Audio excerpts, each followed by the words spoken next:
자, 안녕하세요. 운영체제 강의 23번째 시간. 이번 시간에는 우리 이제 스토리지, 세컨드 스토리지와 입출력 IO에 대해서 살펴보도록 하겠습니다.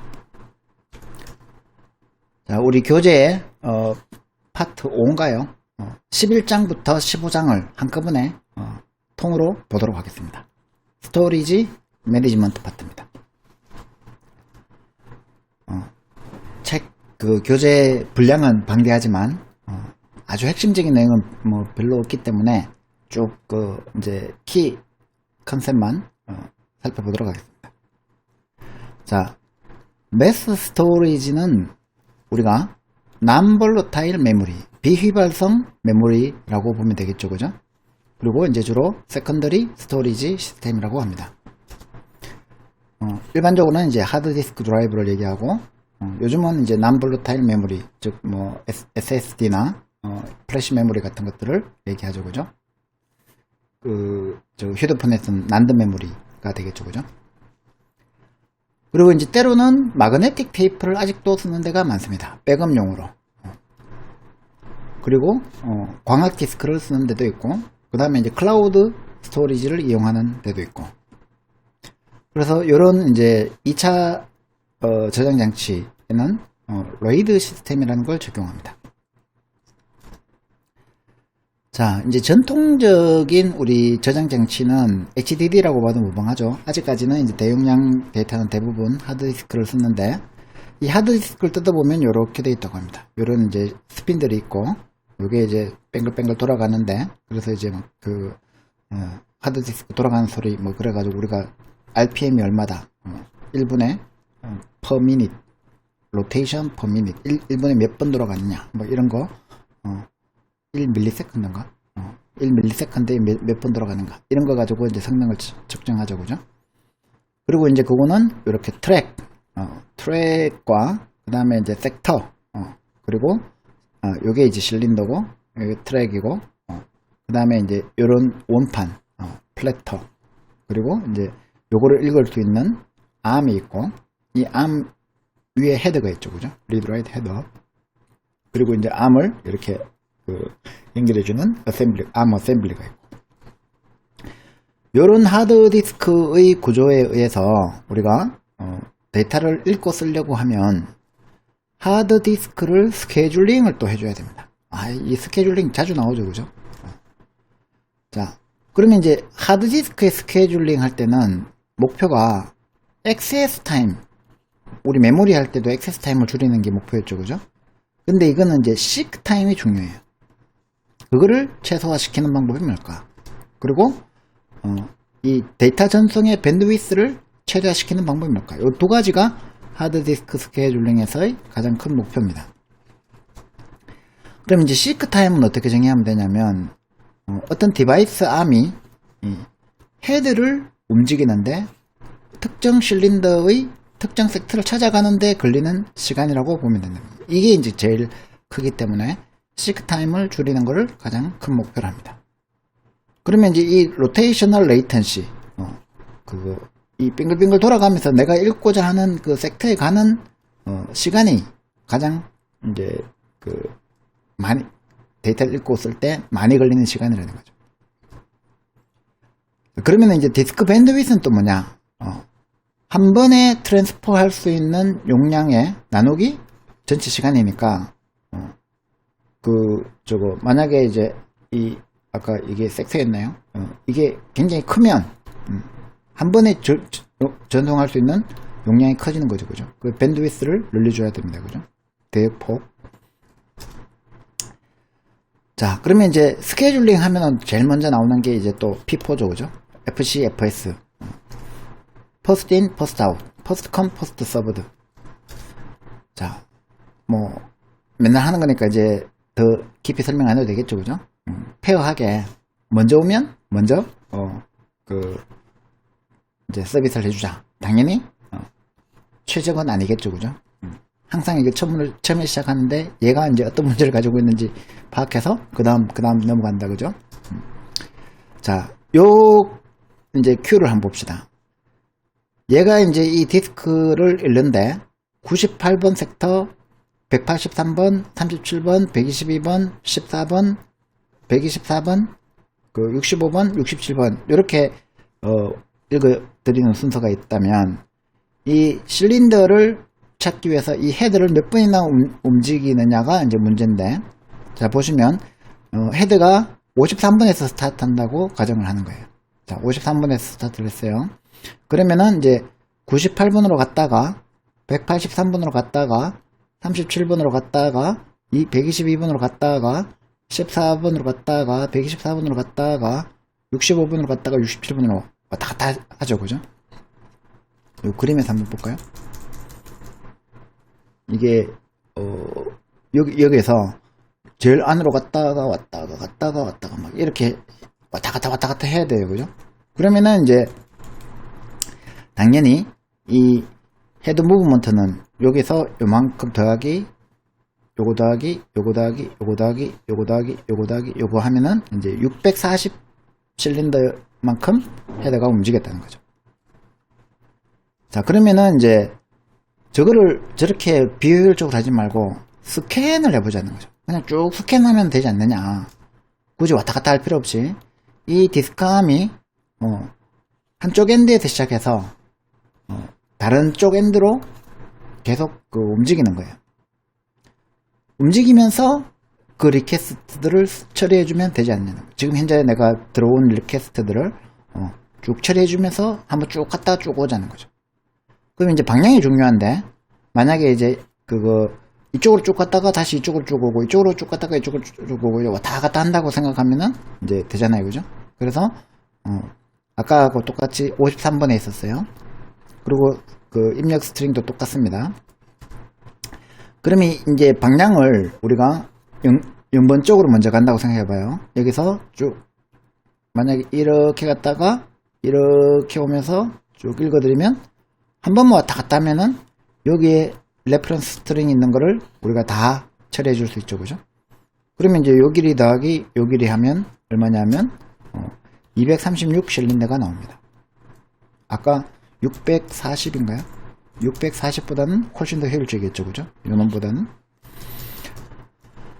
자, 그래서 이제 이 스캔을 하면은 이렇게 효율적인데, 가만히 생각해 보면 이제 얘가 왔다 갔다 하는데 양방향으로 이렇게 양방향으로 가면서 읽고 오면서 읽고 또 가면서 읽고 오면서 읽고 이거 하는 것보다는 한쪽 방향으로 쭉쭉 가는 게 하드웨어적으로 물리적으로 만들기 쉽겠죠. 그죠?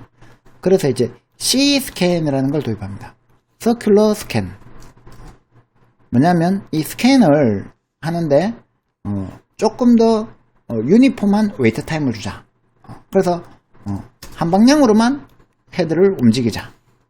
그래서 0에서 199로 갈 때는 읽어드리는데, 여기서 여기까지 올 때는 그냥 읽지 말고 그냥 쫙 와서 다시 또 요렇게 읽고 와서 요렇게 읽고 와서 요렇게 읽고 하면은 이제 훨씬 더 장치가 이제 왔다 갔다 하는 것보다 이렇게 와서 쭉 읽고 이렇게 와서 쭉 읽고 이렇게 하는 게 오래 쓸 수도 있는 장점이 있겠죠. 그죠? 그래서 이제 끝에 가면은 끝쪽에 가면은 처음으로 되돌아오는데, 그냥 올 때는 서비스를 하지 말고 바로 와버리자는 거죠. 그러면은 일종의 서큘러 리스트가 되죠. 그죠?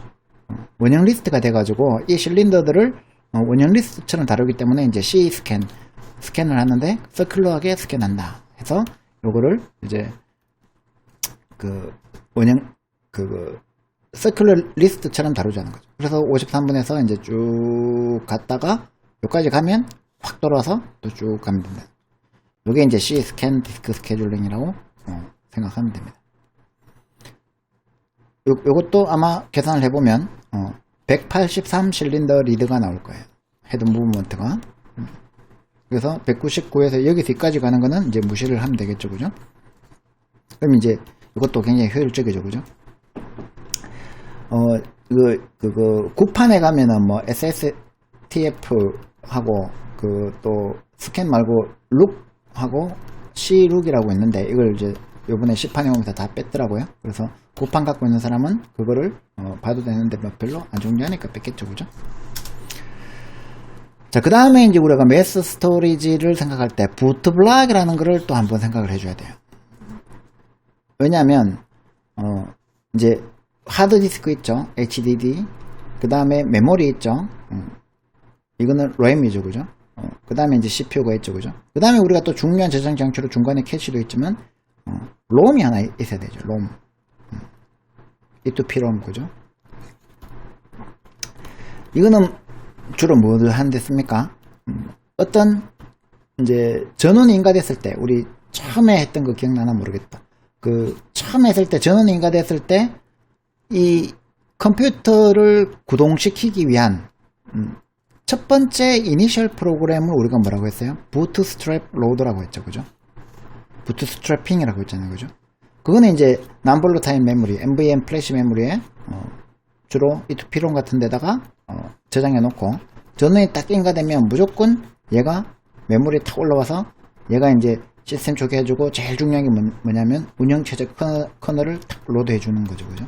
그리고 나서 이제 운영체제한테 제어권을 딱 남겨주면 이 부트스트랩 로더가 할 일은 다 끝납니다. 그래서 이제 이 부트블락을 이제 왜 스토리지에서 다시 다루냐면 얘를 어떤 플래시 메모리에 롬에 저장 그거 해야 되기 때문에 얘도 스토리지, 세컨드 스토리지의 일종이다. NVMe 플래시 메모리지만 그 다음에 이제 우리가 살펴볼 게 RAID 스트럭처입니다. Redundant Array of Independent Disk의 약자인데 자, 이거는 왜 필요하냐면은 이 디스크 오거나이제이션 테크닉을 우리가 이제 그 다양하게 변형할 수가 있는데 첫 번째는 이 데이터의 저장과 읽기와 쓰기의 레이트, 즉 밴드위스를 늘려야 된다 그랬죠, 그죠? 근데 그거를 우리가 패럴렐하게 할 수 있다는 거죠. 병렬 처리하면. 이거 뒤에서 또 나오니까 그때 보고 또 이제 저장과 쓰기를 했는데 올바로 써졌는지 올바로 그거 쓰지지 않았는지 이 릴라이어빌리티를 제공해 줘야 된다는 거죠. 그래서 예를 들어서 뭐 하드디스크에 우리가 전자기석을 가지고 와가지고 한번 씩 긁어보면 데이터가 다 깨지죠, 그죠? 그러면 이제 이거를 어떻게 복원할 거냐 이런 문제가 생기죠, 그죠? 그래서 리던던트한 인포메이션을 더 추가해 놓으면 이런 이제 데이터가 깨지는 것도 막을 수도 있고 그리고 깨졌을 때 리커버리 복구할 수도 있는 이런 방법들이 있다는 거죠.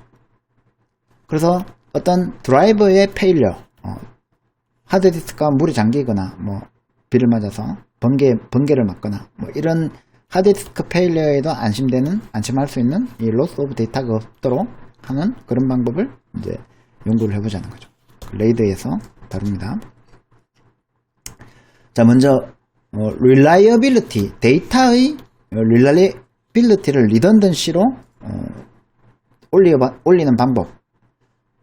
자, 그 왜 필요하냐? 우리가 이제 싱글 디스크, 한 개의 디스크가 있다고 생각해봐요. 이 한 개의 디스크가 있을 때는 여러분들 뭐 컴퓨터 PC 써봤지만 하드 디스크에 배드 섹터가 나가지고 못 쓰는 경우가 많던가요? 거의 없다는 거죠, 그죠? 그런데 그게 N개의 디스크가 되면 chance of fail, 그러니까 오류가 발생할 확률이 훨씬 더 높아진다는 거죠. 예를 들어서 mean time between failure가 일어나는 평균 시간이 MTBF라고 하면 10만 시간에 한 번씩 그 에러가 난다고 생각해봐요. 근데 이 디스크가 100개라면 10만 나누기 100 하면 1000시간에 한 번씩 나는 거예요. 1000시간이라고 해봤자 24로 나누면 얼마입니까? 한 40일 정도 되겠네요, 그죠? 40일마다 한 번씩 뻥 난다는 거예요. 자, 근데 이거는 아주 그냥 세 발의 피죠. 예를 들어서 우리가 데이터 센터에는 하드디스크가 몇 개 있을까요? 셀 수 없이 많죠. 1억 개가 있다고 생각해 봅시다. 그러면 1억 개 중에서 불량률이 6 시그마 100만 분의 1이라고 해도 100만 곱하기 1억 하려면 어떻게 됩니까? 6 시그마 수준으로 하더라도 데이터 센터에 가면은 이 고장 나가지고 하드디스크 고장 나가지고 갖다 버리는 컴퓨터가 하루에 뭐 수백 개씩 나온다는 거죠. 자, 그래서 우리는 중요한 데이터라면 그거를 절대로 그냥 저장할 수가 없다는 거죠. 어떤 리던던트한 정보를 주더라도 이거를 릴라이어빌리티를 보장해야 된다는 거죠. 하드디스크가 뻥나도 그 하드디스크에 있는 데이터가 충분히 복원될 수 있게 해야 된다는 거죠. 가장 쉬운 방법이 뭡니까? 미러링을 하는 거죠. 그죠? 모든 디스크 드라이브의 내용을 디플리케이트, 복제해 놓는 거예요. 그래서 특히 그거 이제 미러링을 할 때 같은 지역에 미러링 하는 건 의미가 없죠. 그죠? 이거는 그거 이제 데이터가 뭐 여기서 오류 났는 걸 요걸로 복원하면 되는데, 만약에 여기 폭탄이 떨어졌다 그러면은 안 되죠. 그러면 이제 대구에 데이터 센터가 있으면 대구의 데이터 센터에 있는 동일한 데이터를 부산의 데이터 센터에 똑같이 복제해 놓으면 대구하고 부산에 동시에 폭탄이 떨어질 가능성은 있구나. 그렇지만 거의 없다고 봐야죠. 그죠? 네, 그래서 이제 지역으로도 분리해 놔야 됩니다.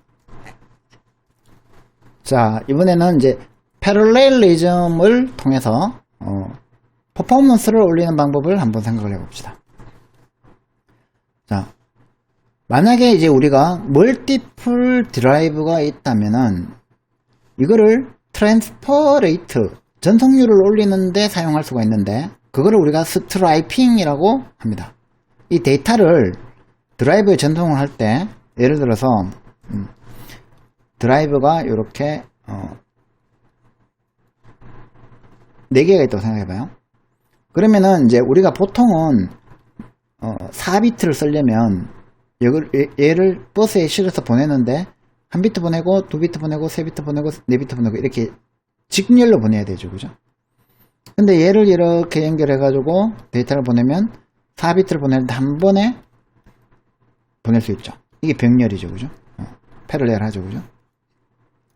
이렇게 이제 우리가 밴드위스를 스트라이핑을 하면 훨씬 더 빠르게 데이터를 읽고 쓸 수 있다는 거죠.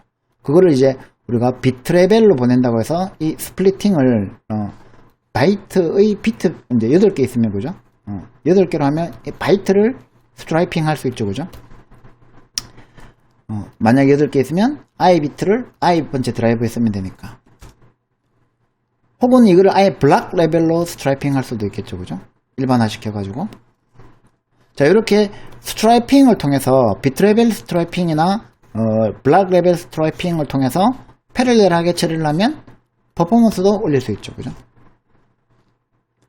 자, 그러면은 이제 방금 봤듯이 우리가 미러링은 리던던트한 정보, 그러니까 아예 데이터를 2개를 카피를 해가지고, 혹은 이걸 꼭 2개 하라는 법 없죠. 그죠? 미러 사이트니까 6개로 이렇게 해놓고, 만약에 뭔가 데이터가 오르고 나면 나머지 5개가 있으니까 충분히 복원할 수 있겠죠. 그죠?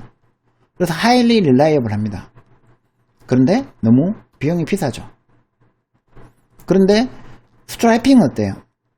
굉장히 효율적이죠. 그죠? 8개만 있으면 밴드위스를 8배로 늘릴 수 있으니까. 그런데 이거는 릴라이어빌리티하고는 아무 관계가 없어요. 그죠? 자, 그 다음에 이제 하나 더 필요한 게 페리티 비트라는 개념을 한번 생각해 봅시다. 여러분들 데이터 통신을 배웠는지 모르겠는데, 데이터 통신을 하면 우리가 페리티 비트라는 걸 배우죠. 그죠? 예를 들어서 1111 있으면 요 4개의 비트를 표현하는 데이터 비트 하나를 더 써가지고 얘가 even이면, 그러니까 1의 개수가 even이면, 짝수면 1로, 만약에 odd면, 홀수면 0으로 세팅해 놓으면, 이렇게 해가지고 이제 데이터를 전송했어요. 그럼 이제 받은 사람이 1101로 받았어. 근데 이게 1로 왔어. 근데 이게 홀수야. 한 비트가 깨졌다는 얘기죠. 그죠? 그래서 어느 비트가 깨졌는지, 그 다음에 이제 만약에 2개가 1111로 보냈는데 1001로 받았다면 얘는 짝수니까 제대로 왔네 이렇게 착각할 수 있는 가능성은 있지만, 요 한 비트만 추가적으로 더 써가지고 리던던트 하죠. 그죠? 한 비트만 추가적으로 더 써가지고 얘가 깨졌는지 안 깨졌는지, 2개의 비트가 동시에 깨지는 경우는 이제 뭐 운이 없으니까 어쩔 수 없다 치더라도 그걸 알 수 있는 좋은 방법이 페리티 비트죠. 그죠? 그리고 이 페리티 비트를 조금 더 확장하면 이제 체크섬이 되고, 체크섬을 조금 더 확장하면은 이제 CRC 이게 뭐였더라? 체크썸 리던던시 코드인가? 뭐 그렇게 우리가 데이터 통신에 전송 오류를 감지하거나 에러 디텍션을 하거나 에러 디텍션을 하거나 혹은 복구까지 에러 리커버리까지 할 수 있는 그런 이제 통신 규약들이 있었다, 그죠? 그래서 이런 거를 우리가 다 고려를 하면 이걸 가지고 어떤 에러를 디텍트하고 만약에 이 에러가 발생했는지 혹은 발생했다면 복구까지 할 수 있는지를 가지고 우리가 레이드라는 그를 레벨로 구분해 보자는 거죠. 그래서 분류를 해서 코스트하고 퍼포먼스, 비용이 많이 들지만 퍼포먼스가 좋은 거, 혹은 퍼포먼스가 좀 적긴 하지만 비용이 적게 드는 거를 우리가 트레이드 오프로 해가지고 나눠 보자는 거죠. 그래서 레이드 제로는 그냥 순수하게 데이터만 아주 필요한 데이터만 딱 저장하는 거를 non-redundant striping, 그러니까 아무것도 적용 안 하면 이제 레이드 제로 레벨이라고 하고, 레이드 1 레벨은 이제 무식하게 아예 미러드 디스크, 그러니까 이 4개의 디스크가 있으면 그 4개하고 똑같은 용량을 가진 카피드된 데이터를 갖고 있으면 이거는 이제 미러링 했기 때문에 레이드 1이라고 합니다. 근데 이거는 이제 비용이 되게 많이 들겠죠. 저장 장치의 비용이 2배가 드니까. 그 다음에 이제 레이드 4. 레이드 4는 뭐냐면은 블락 인터리브드 페리티. 그러니까 인터리브드가 뭡니까? 중간에 끼워 넣는 거라겠죠, 그죠? 그래서 이 4개의 데이터가 있으면 이 4개의 데이터들을 별도로 이 디스크의 별도의 페리티 비트를 저장하는 디스크를 따로 하나 두자는 거고, 레이드 5는 블락 인터리브드 디스트리뷰티드 페리티. 그래서 각 디스크에다가 페리티 비트를 이제 각 디스크에 따로따로 이렇게 이제 두면은 요거를 이제 레이드 5라고 하고, 그 다음에 이제 레이드 6는 페리티 비트 플러스 이제 Q 해가지고 이제 이 리던던시를 페리티 비트하고 또 이제 Q까지 둬가지고 이제 더 강화시킨 거를 레이드 6 레벨이라고 하고, 그 다음에 이제 레이드 6에서 더 이제 강화하면은 멀티 디멘저널, 그러니까 이렇게 어레이를 만들어 가지고 P 데이터, Q 데이터, 그 다음에 P 데이터, Q 데이터 이렇게 이제 어레이를 만들어서 얘에 대해서 또 다시 P, 얘에 대해서 또 다시 Q 이렇게 만들면은 이제 멀티 디멘저널 이 다차원 레이드가 되고, 이걸 가지고 이제 레이드 제로하고 레이드 1, 레이드 아까 제로가 뭐였죠? 아무것도 안 하는 거죠. 그 다음에 레이드 1이 미러링 하는 거죠, 그죠?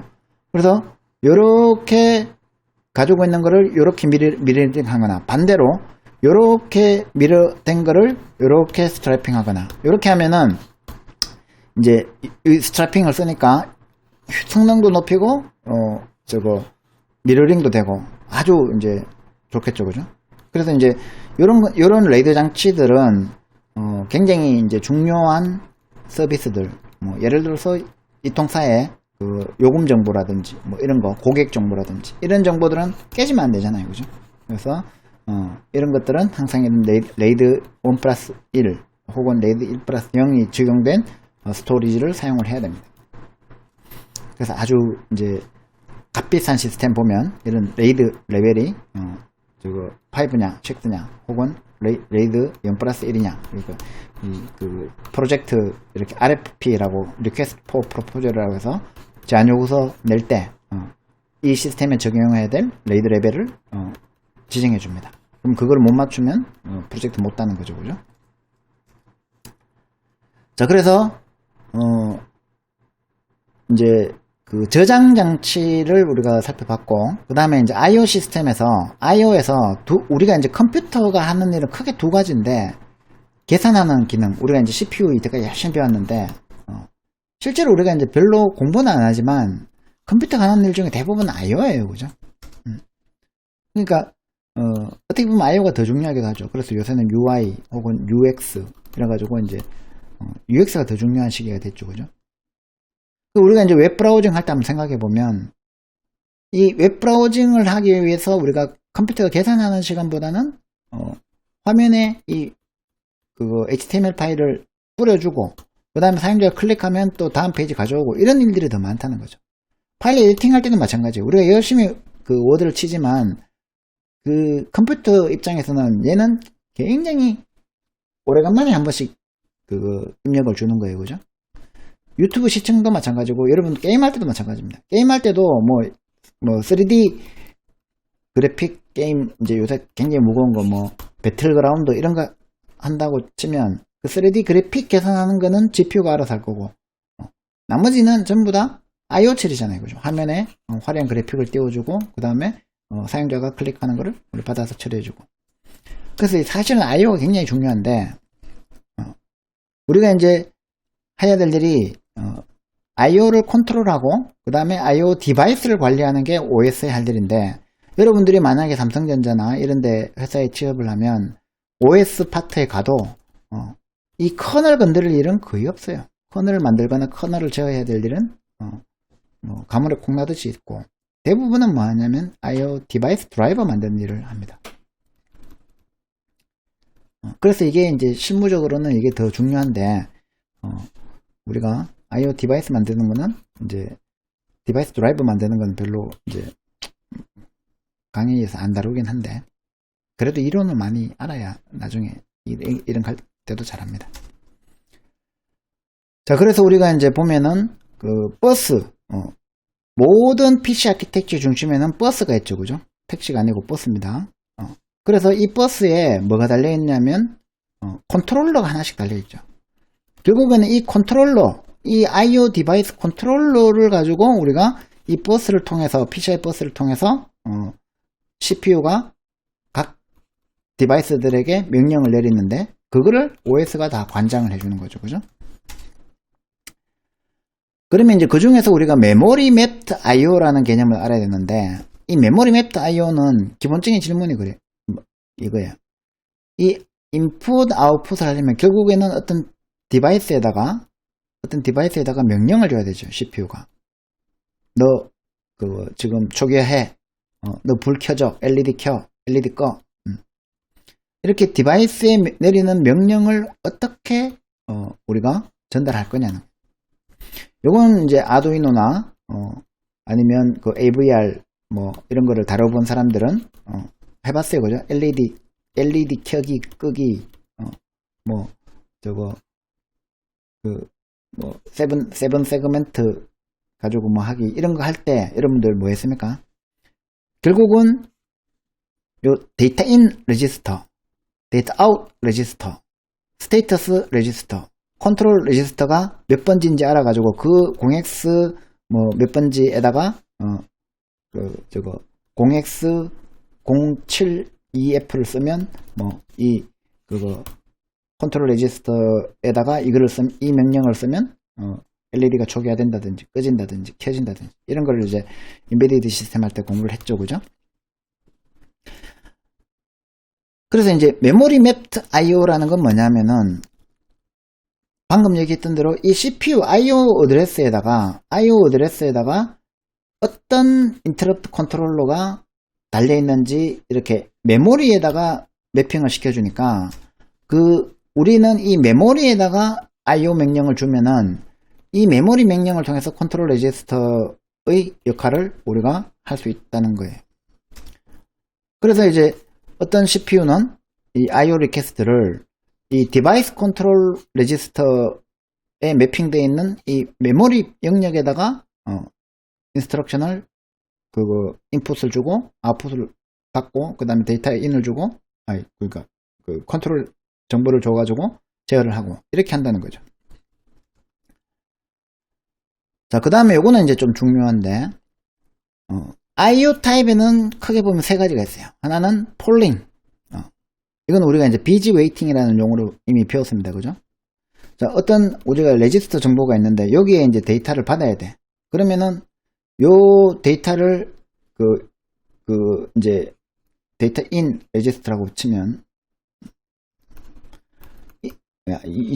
그 디바이스에서 받아야 되면 데이터 아웃 레지스터겠죠. 이 데이터 아웃 레지스터에다가 어떤 장치가 데이터를 써주기를 내가 기다려야 돼. 그러면은 올 때까지 얘가 계속 왔니 이렇게 계속 비지 루프 그 루프를 돌면서 비지 웨이팅을 하면 그걸 우리가 폴링 방식의 IO라고 합니다.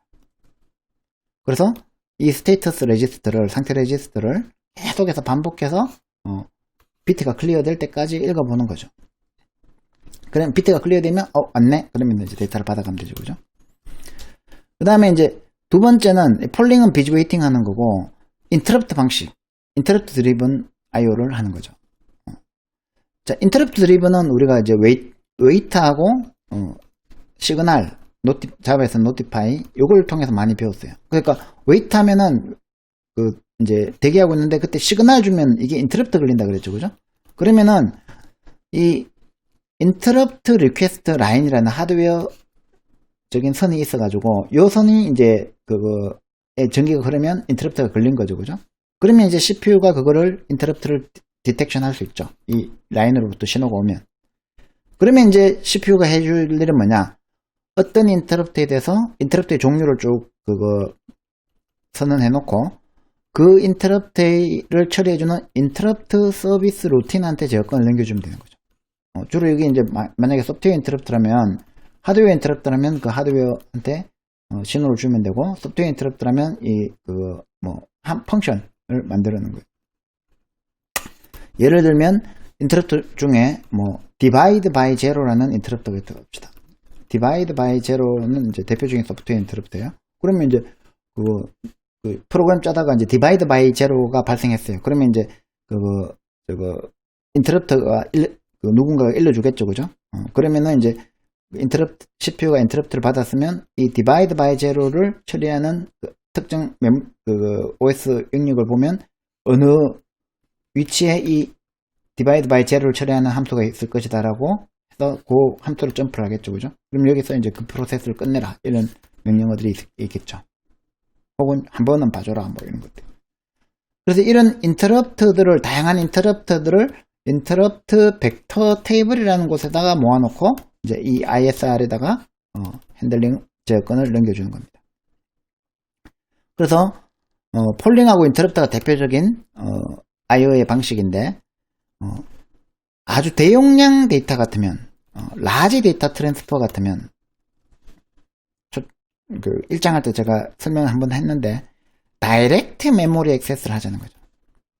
그래서 프로그램드 IO, 그래서 우리가 add, 혹은 load, 혹은 store, 이렇게 해가지고 이제 레지스터를 통해서 IO 하는 거, 이런 거는 답답해서 못 기다리겠다. 내가 유튜브 동영상 보려면은 1MB를 일주일에 한 번씩 보내야 되는데, 이거를 언제 이렇게 load, store, move, 이걸로 하냐. 나는 하드웨어로 이 버스 타고 바로 가버리겠어. 이렇게 하는 거를 우리가 다이렉트 메모리 액세스 방식이라고 합니다. 그래서 요 세 가지만 알면 돼요. 폴링, 인터럽트, DMA. 자, 요거는 이제 인터럽트 드리븐 IO 사이클의 1번, 2번, 3번, 4번, 5번, 6번, 7번입니다. 요것도 사실 공무원 시험 이런 데 자주 나오는 그림인데 한번 꼼꼼하게 읽어보세요. 이해 안 되는 건 별로 없을 거예요. 그리고 이제 아까 얘기했던 이벤트 벡터 테이블, 즉 인터럽트 벡터 테이블 IVT가 보통은 이제 0번의 디바이드 바이 제로, 디바이드 해라. 그 다음 1번은 디버그 익셉션, 2번은 널 인터럽트, 널 참조를 하면 이렇게. 그래서 이렇게 쭉 정의해 놓습니다. 이건 인텔 펜티엄 거네요. 아주 옛날 거죠. 자, 그 다음에 요거는 이제 DMA 트랜스퍼의 스텝인데, 요것도 이제 1번, 2번, 3번, 4번, 5번. 요렇게 이제 요 과정을 거쳐서 진행이 된다는 거는 한번 필요할 때 관심 있게 읽어보면 될 거고. 또 우리가 이제 한번 IO에서 검토해야 될 게 이제 블락킹 IO, non-blocking IO를 우리가 봐야 되는데, 이 블락킹하고 non-blocking 하는 거는 우리가 지난번에 프로세스 할 때 했다, 그죠? 할 때? 시스템 콜 할 때. 시스템 콜 중에 블락킹 시스템 콜이 있고 non-blocking 시스템 콜이 있었죠, 그죠? 그래서 블락킹 IO를 하면 스레드가 어떻게 된다고요? 서스펜드 돼야 된다고요. 그래서 이 런닝 상태에서 어디로 가죠? 웨이팅 큐를 가죠. 블락킹 했으니까. 근데 non-blocking은 그냥 이 execution을 정지시키지 않고 예를 들어서 키보드 인터럽트나 마우스 인풋을 받는 거라면 바로 리턴을 해버린다. 그래서 웨이팅 큐에 가서 기다리지 않는다. 그러면 이제 우리가 어싱크로너스 IO 혹은 어싱크로너스 시스템 콜은 또 뭐냐? 얘는 바로 non-blocking은 바로 리턴을 하는 거고 얘는 실행을 계속 해 나간다는 거죠. 그래서 이 차이가 뭐냐? non-blocking 하는 거하고 어싱크로너스 하는 거하고의 차이는 이 non-blocking 만약에 non-blocking 리드를 하면 즉시 리턴을 하고 데이터가 available 한지 그 다음에 굉장히 많은 데이터를 보내든지 안 보내든지 조금만 보내든지 상관없다는 거고 어싱크로너스는 요 리드를 호출하면 이 트랜스퍼 해달라고 요청만 하고 바로 자기 할 일을 한다는 거죠. 그래서 이제 어싱크로너스 하게 할 거냐 non-blocking 하게 할 거냐 그거는 사실 우리가 고민할 건 아니고 이 리드라는 시스템 콜을 호출하는 사람이 고민을 해야 되죠. 그죠? 그래서 이제 차이를 보면 얘는 non-blocking은 이렇게 호출해 가지고 하드웨어 데이터 트랜스퍼가 일어나는 동안 얘가 웨이팅을 해주는 거고 싱크로너스 한 방법이고 그죠? 어싱크로너스 하는 방법은 이렇게 호출해 가지고 바로 리턴 받아 가지고 자기 할 일을 계속 하면 되고 이제 트랜스퍼가 끝나면 인터럽트가 걸리겠죠. 그죠? 그러면 이제 그 인터럽트 받아서 또 처리해 주면 되고 이런 차이가 있습니다. 자, 그 다음에 이제 우리가 파일 시스템이라는 거를 한번 봅시다. 지금까지 이제 스토리지하고 인풋 아웃풋에 대해서 했고 그 다음에 또 중요한 게 운영체제에서 파일 시스템 관리가 굉장히 중요하죠. 이 파일 시스템은 로지컬하게 이 데이터에다가 스토리지에다가 데이터를 쓰는 방법을 얘기하는 거예요. 아까 우리가 이제 이렇게 플래트가 있고 섹터가 있고 이렇게 데이터를 쓰고 읽고 하는 거는 물리적인 저장 장치에다가 직접 쓰고 하는 건 읽고 하는 건데 이건 OS가 할 일이고 OS 말고 애플리케이션 그 프로그램을 우리가 작성을 할 때 하드디스크의 몇 번지에다가 몇 번 섹터에다가 우리가 그 몇 번 트랙에 몇 번 영역에다가 이거를 쓰시오 이렇게 명령을 내려야 된다 그러면 미치겠죠. 환장하겠죠. 그냥 우리가 F 오픈 해가지고 이 파일에다가 Fwrite 하면 Fprintf 하면 알아서 써줘야지 그런 걸 우리 보고 하라고 이렇게 되겠죠. 그죠? 근데 그걸 직접 하는 애플리케이션도 있긴 있죠. 데이터베이스 같은 거. DBMS 만드는 사람들, 오라클이나 MySQL 이런 사람들은 절대로 운영체제 안 믿죠. 그죠? 자기네들이 직접 하드디스크를 제어하고 싶어 하겠죠. 나머지는 다 오퍼레이팅 시스템의 서비스를 이용하려고 할 겁니다. 그래서 우리가 이제 파일 시스템이라고 생각하면 크게 두 가지 파트가 있죠. 그죠? 하나는 파일 혹은 폴더, 디렉토리. 그죠? 또 이때 이제 그 액세스 하는 방법이 시퀀셜하게 액세스 할 거냐 아니면 다이렉트 액세스 할 거냐. 우리가 랜덤 액세스 파일 랜덤 액세스라고 하는 거를 이제 다이렉트 액세스라고 합니다. 그래서 이제 시퀀셜 액세스 파일은 이렇게 가면서 리드 or 라이트 하거나 아니면 리와인드 해요. 그죠? 우리가 이제 여러분들 함수 중에 fshak라는 함수가 있는데 얘는 어떤 파일이 있으면 이 파일에 이쪽까지 가가지고 여기서부터 읽거나 아니면 리와인드 해가지고 다시 여기서부터 읽거나 이렇게 해야 되는데 옛날에 테이프 같은 거를 아까 마그네틱 테이프 같은 거 그런 거를 쓸 때는 얘는 여기 감아서 돌려야 되니까 시퀀셜하게 써야 됩니다. 그죠?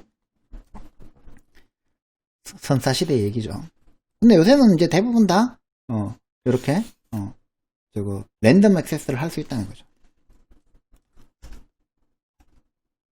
그리고 이제 이 파일들을 관리해 줄 수 있는 디렉토리 스트럭처도 이렇게 이제 그 역사적으로 보면 이렇게 만들어요. 처음에 이제 싱글 레벨 파일 하나에 디렉토리 하나 이렇게 개념적으로 관리해 나가다가 이게 싱글 레벨이고 그 다음에 이제 2레벨 요 놈들이 다시 어떤 디렉토리를 가리켜가지고 이 디렉토리가 이제 파일을 이렇게 링킹하는 다 옛날 얘기죠, 그죠? 그리고 이제 트리 스트럭처 이제 그거 조금 현대적인 모델이 되죠, 그죠? 이렇게. 그 다음에 뭐 그 심발렉 링크 이런 거 이용해가지고 얘가 얘를 가리키고 얘가 얘를 가리키니까 얘는 어사이클릭한 그래프 스트럭처다. 사이클이 없는 그래프.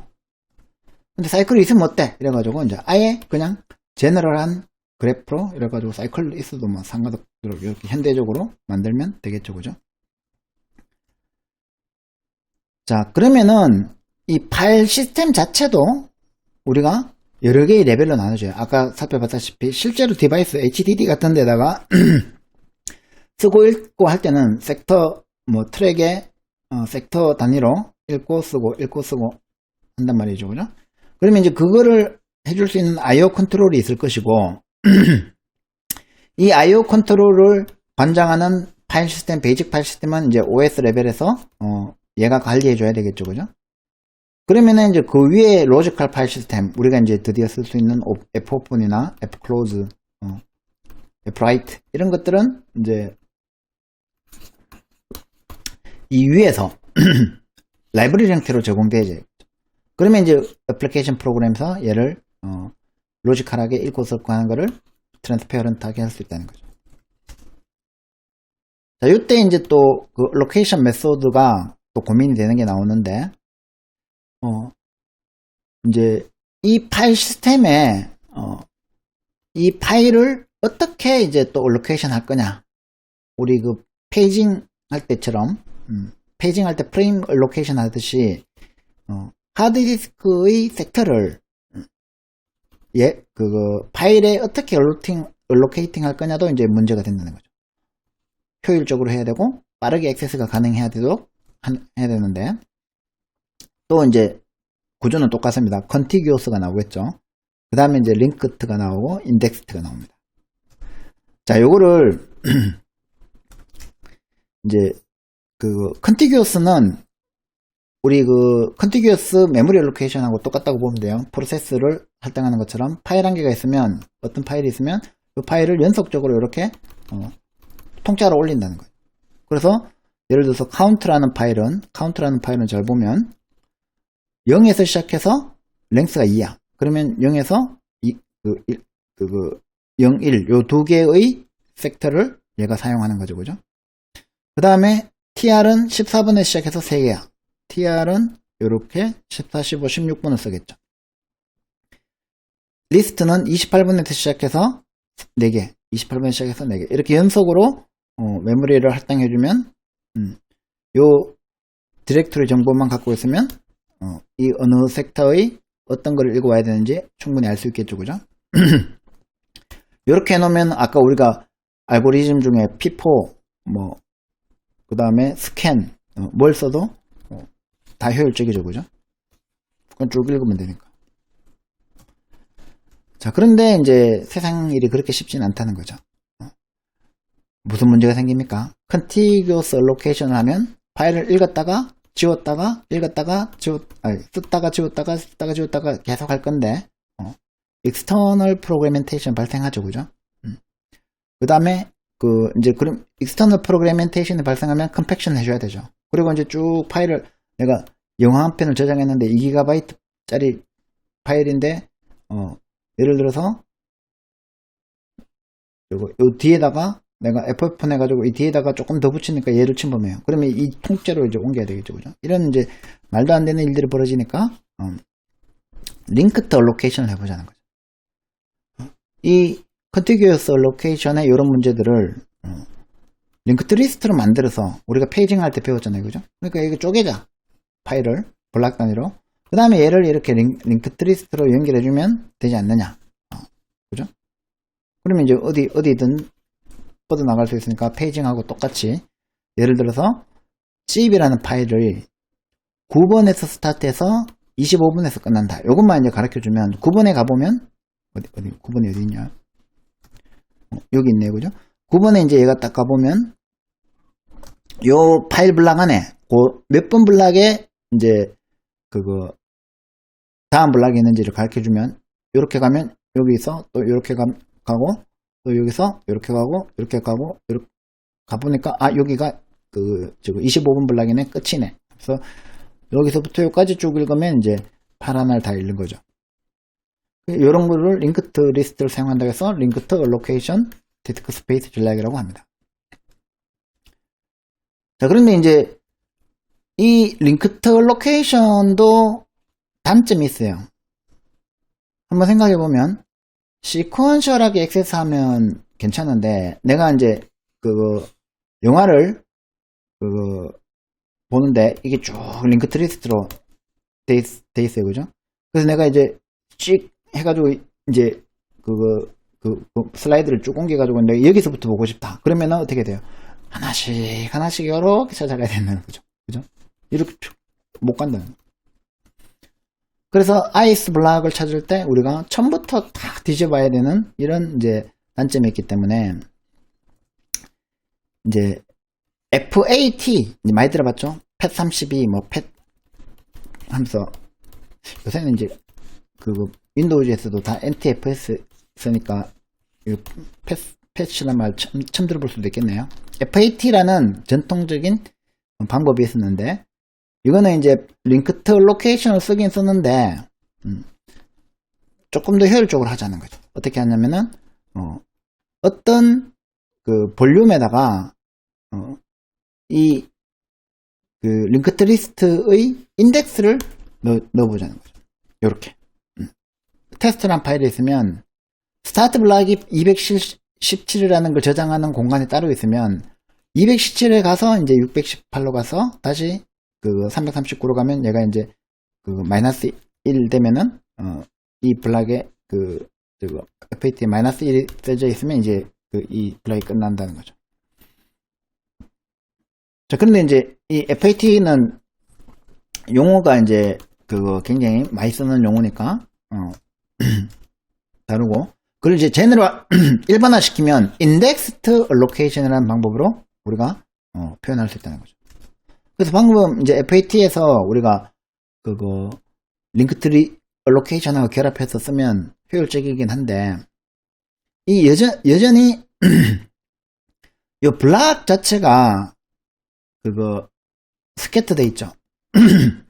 그래서 어떤 문제가 생기냐면 자 봐봐요. 얘가 이제 하드디스크인데 하드디스크도 배드 섹터가 많이 생기죠. 그죠? 예를 들어 송곳으로 팍 찍어가지고 얘가 이제 깨졌다. 그러면 어떻게 돼요?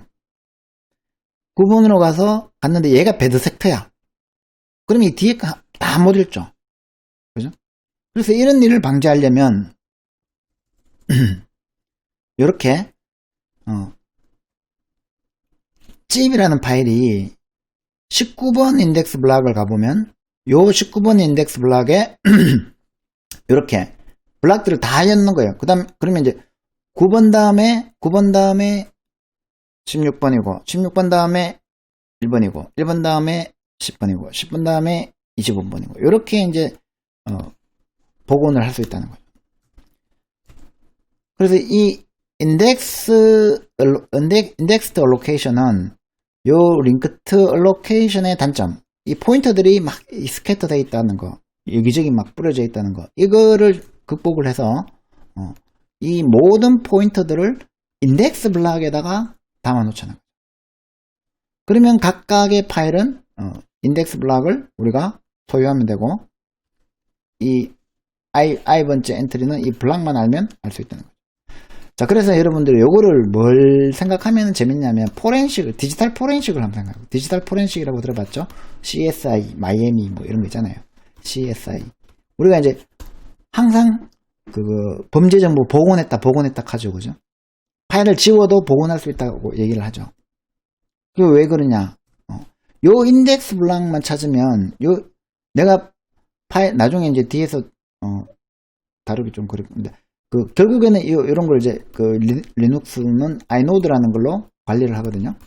그러면 내가 파일을 여러분들이 삭제를 해도 결국에는 요 인덱스 블락 요거를 지우지 요 블락 자체를 이렇게 지우는 게 아니거든요.